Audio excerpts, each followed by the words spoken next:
Maadjong gabi ug maadjong buntag ug maadjong hapon. O kaninyo mga kaigsuonan tibuok kalibutan.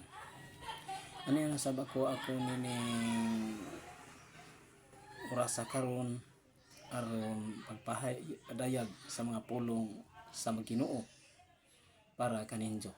Manghinaot unta ko nga kamo magkakita o makadungog nga unta magpatalinghog unta mo nini kay dili man niingog og galingon ra ng mga pulong kun dili pulong kini sa Dios nga ahong batbaton karon. Pero sa dili pa ako sa giningo sugdan sa mubo nga pagampo sa ngalan sa Amahan, sa Anak ug sa Espiritu Santo. Amen. Langit no namong Amahan nga labing balaan sa tanan. Ginoo ani nasa bako karon nining orasa aron pagpadayag sa imong mga pulong. Inaot unta Ginoo nga katong kita makadungog niini nga unta matisok kini sa ilang kasing-kasing ug unahuna aron makapangalagad sila diha kanimo. Ginoo, pasaylo apo ko sa mga lapasan kay kung makasasala kadto ko Ginoo. Ihatag po na ho Ginoo ang dong kang alam pagbatbat sa mga pulong kay wa kadto ko'y mahimo kun dili kadto kamutabang kanang busa kining tanan na gipangadyo o gipasalamatan pinaagilan mo si mugtong anak ang buhi hari anton sa katuran sa ngalan ni Kristo nga among Ginoo. Amen. Sa ngalan sa Amahan, sa Anak ug sa Espiritu Santo. Amen. Mga igsuon, usbo na ho maadjong gabi ug maadjong buntag, maadjong udto ug maadjong hapon kaninyong tanan. Ang ahong tema karon nga bagahisgutan may tungod aning kuan kana bang manimba kanang nagipujo-pujo lamang nga wa makasal o bisan ngani og nakasal dinha sa kuan sa huwes o sa mayor pero lahi kanang matanga sa kasal kaysa ingon ko na nga kanang kasala matawag kana og sa gobyerno sibir na dili na matawag og sakramento. Sa ato dinhi legal kana pero sa atubangan sa Ginoo dili kana pwede ngani nga mukalawat sa santos nga misa o santos nga kasaulugan. Unsa man ang santos nga kasaulugan tingali wa siguro kasabot ag uban kana bang KSP o kasaulugan sa pulong kung ministro ray mo sa ulog mo na gitawag og KSP kung kasaulugan sa pulong ra kay ang misa pari ray makahimo na pagkonsagrar sa pan og bino. Pero ang namatikdan karon diha sa atong simbahan nga mga Katoliko nga adunay manimba nga nagpujo-pujo ra ngani nga wa pud magpakasal diha sa simbahan sa Katoliko nga maong gitukod sa Ginoo.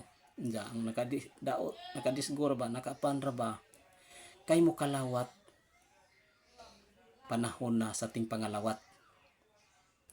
Nya pwede ba na silang mangalawat kanang wa makasal nga nagpujo-pujo ra o kanang nakasal sa huwes ug mayor. Ang tubag ang simbahan ana nagadili kadtod nga bisan pa gani og makasal sila sa kuan mayor og huwes dili kadtod pwede kana nga mukalawat. Kung nagpujo-pujo ra ngani nang wa pud makasal dili kadtod gihapo na pwede mo kalawat.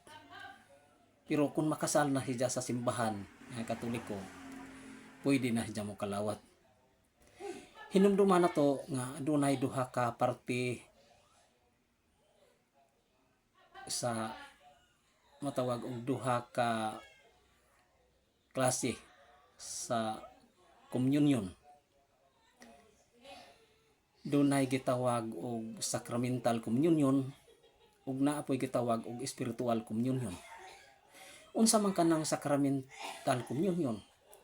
Kana bang inig bayaw na sa kuan kana na ang panahon nas pari nga moingon ana nga kini mao ang kordero sa Dios nga nagawagtang sa mga sala sa kalibutan bulahan ang tanan nga gidapit alang sa bangkete o panihapon sa Ginoo. Diya mo tubag ta na nga Ginoo, dili ako angay mo kalawat kanimo apan ipamulong lamang nga maayo ako.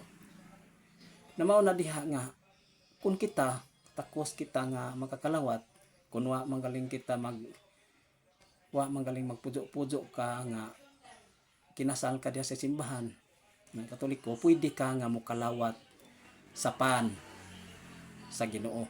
Nga mo linya ka rito, mo dawat ka og kamot manggaling imong kuan sa pare o ministro ba mo imong idawat sa ustiya o ba mahikahimo ka makakalawat kun kinasal ka sa simbahan. Kay naa naman nimo ang gitawag og sakramento. Nakadawat ka na sa sakramento sa kasal. Kay sa gikaingon ko na ang sakramento madawat ra man diha sa simbahan. Gitukod sa Ginoo kun ikaw gihiusa ka na diha sa pari.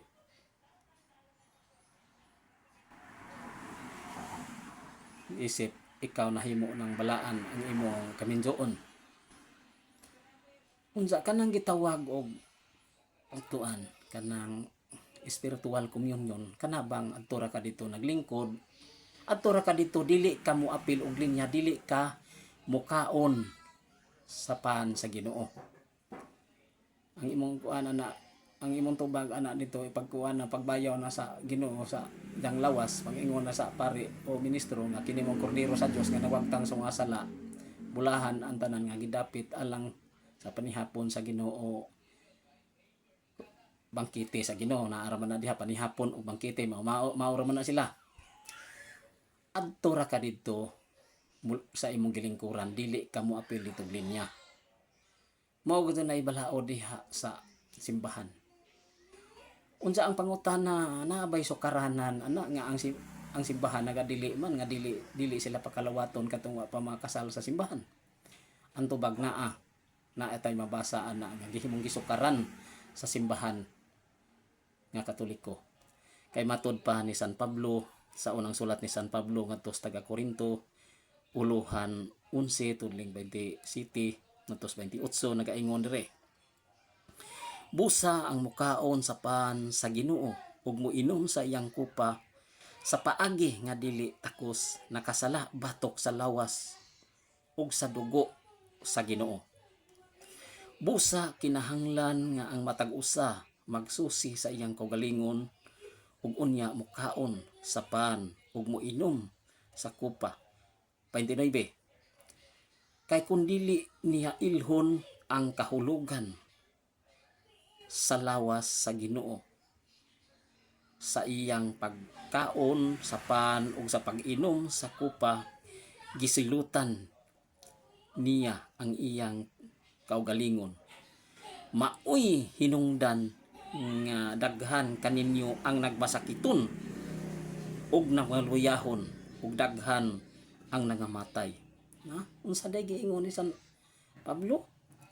Nga ang mukaon sa pan sa Ginoo sa paagi nga dili takos nakasala batok sa lawas ug sa dugo sa Ginoo. Busa kinahanglan matag ni San Pablo pa man nga magsusi ang matag usa pa hidya mukaon sa iyang kaugalingon iyang sa lawas sa Ginoo. Mao na diha ang isukaran sa kuan kanang ang simbahan nga si San Pablo mismo nagaingon ini nga kinahanglan nga adisir sa mukaon sa pan sa Ginoo sa lawas sa Ginoo.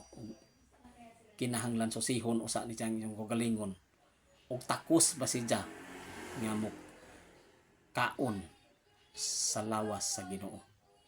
Kay matud pa ni San Pablo mo ug dili na siya ilhon ang ijang pagkaon samara mukaon kita ug dili na to ilhon ang atong kaugalingon o ilhon ang lawas sa Ginoo, diya mukaon ratag ditso kana gisilutan nato matud pa ni San Pablo ang atong kaugalingon ug daghan kaninyo ang nagmasakiton ug nagmaluyahon ug daghan po nangamatay. mauna ang kasagrado sa lawas sa Ginoo. Busa kita nga mga lawat, dili kita basta-basta kung nakamatikod kita nga nakasala kita sama anang nakikilawas sa laing mga babae. Binagbinjo na. Diyan nakikilawas gihapon sa asawa magaling nakikilawas sa kuan kanang laing laki nga dili ni jabana o nakikilawas mo ng asawa sa dili po ni asawa dakong sala kana batok sa Ginoo. Busa mga igsuon ko diha ni Kristo, kinahanglan nga atong susihon ang atong kaugalingon usa pata mukaon sa lawas sa Ginoo. Kay dako kana natong tubagonon sa Ginoo kun dili nato pamalandungan, dili nato ilhon ang pagkaon nato sa lawas sa Ginoo. Ug nga dyan bata mudawat mukaon sa ilang lawas. Kay maton pa nga ni atong iatras diri sa pasahon sa Deuteronomio kapitulo 23 bersikulo 2 nagaingon mga ni didto, kinahanglan hinginlan ang anak sa dili kinasal. Kinahanglan dili ninyo pasudlon ang anak sa gawas kana hantod sa ikanapulo ka kaliwatan liman kana murag itunglo sa Ginoo kanang mga anak sa dili mga kinasal dito sa Israel. Kay murag matawag og giising-ising kana dito sa atong Israel.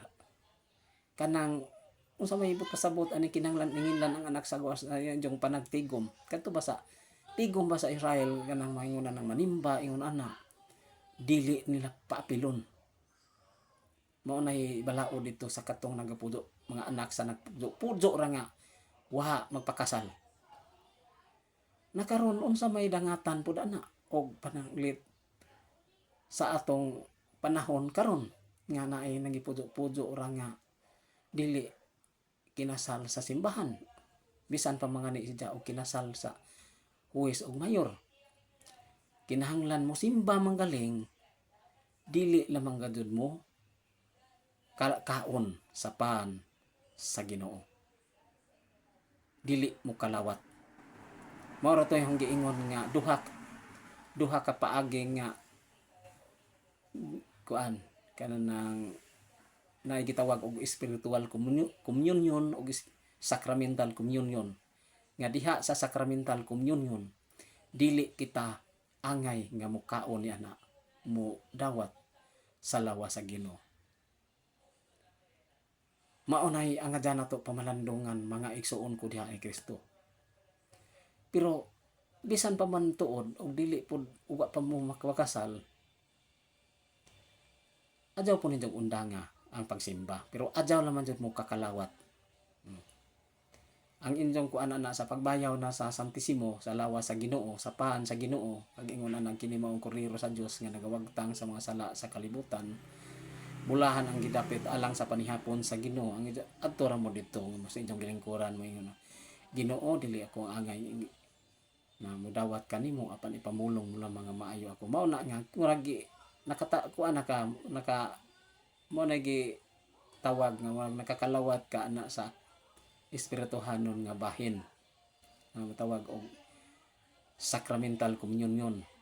Pero sa pagdawat, pagkaon kadto mismo, adyaw kadto pag-apil-apil anang pagkaon na dito, mulinya ka dito mukaon ka sa lawas sa Ginoo.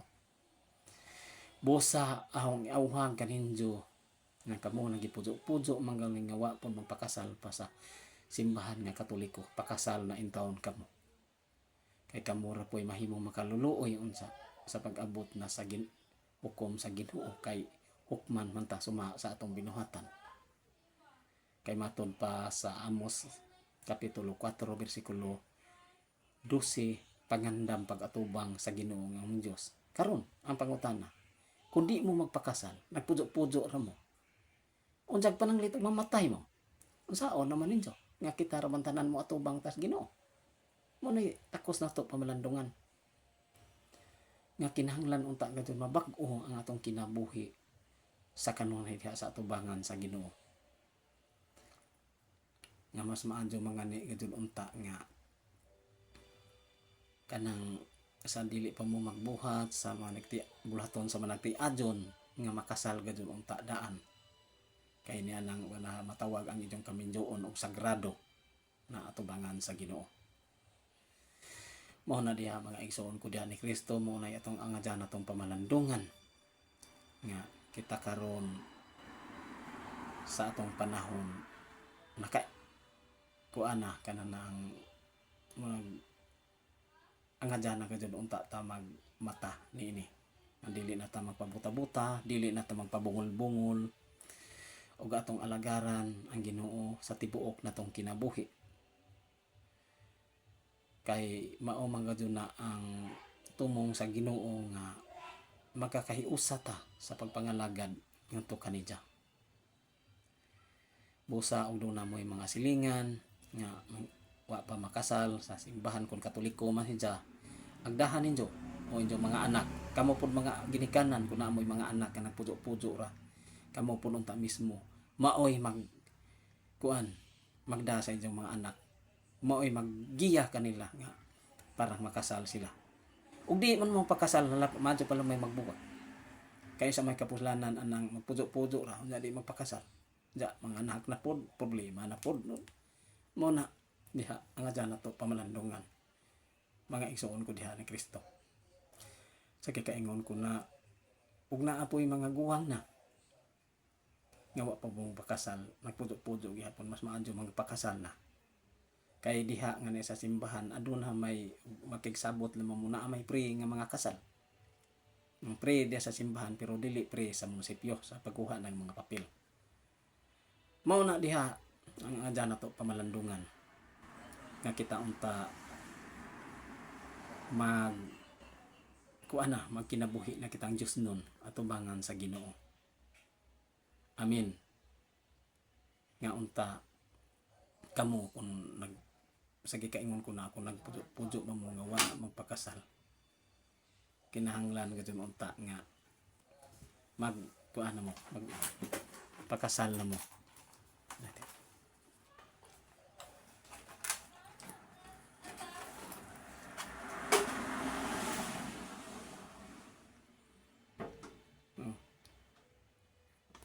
Maunay kuano na to atong tamdaning giingon ni San Pablo dinhi sa unang sulat ni San Pablo ngadto sa taga-Korinto ulohan 11 tudling 27 ngadto sa 29 nga nagadili gayud dinhi sa pagkaon kinahanglan magsusi ang matag usa pa hidya mo kaon sa lawas sa Ginoo. Kay matod palagi sa gikaingon ko na matod pa ni San Pablo kung dili na diya ilhon ang mukaon siya ug muinom sa kupa gisilutan ni diya iyang kaugalingon. Mo na dinay ang adyan nato pamalandungan nga kita unta naanay kausaban sa atong kinabuhi nining 2026 na karon. Maunay ahong iawhag ninyo nga naara na ninyo mamati ba mong di ba kay kita aduna kitay obligasyon sa pagpahibaw sa uban nga katong naglunang sa pagkasala ug dili sila mamati na ilan na nang tubagonon sa Ginoo.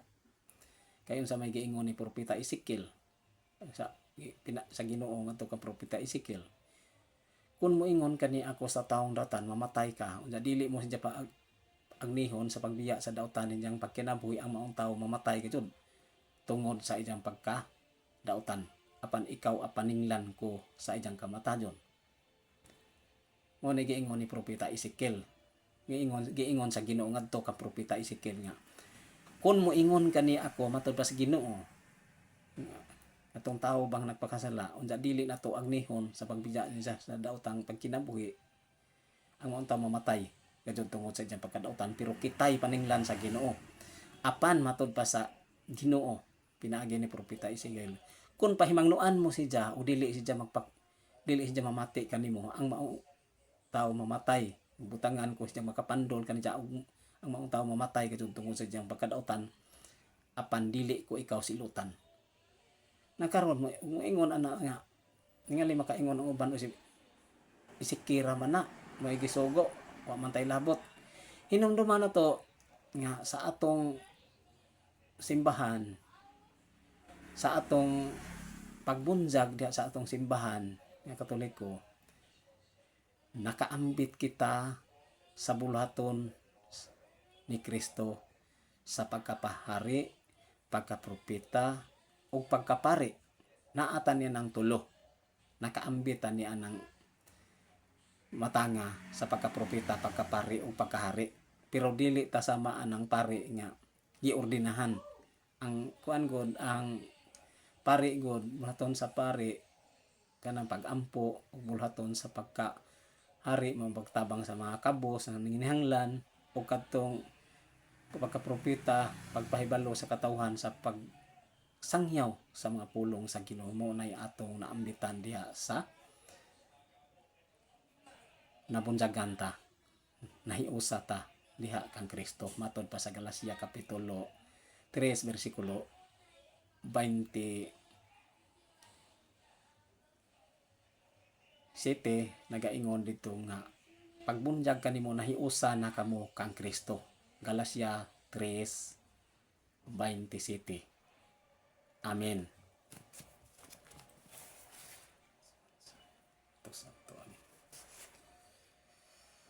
Salamat Ginoo sa pipila ka gutlo, pila ka minuto nga akong gikapahadahajag ang imong mga pulong aron nga hinaut ta Ginoo nga sa among pagpangatulog nga ikaw magauban o magapanalipod ka namo batok sa mga laway hunahuna o mga daotang damgo. Kining tanan namong gipangadyo pinaagi lamang sa butuan na pambuhi gahari antod sa mutuan sa ngalan ni Kristo nga mong Ginoo, lakip na panalipod ni Señor San Miguel Arcangel. Amen. Sa ngalan sa Anak sa Espiritu Santo. Amen.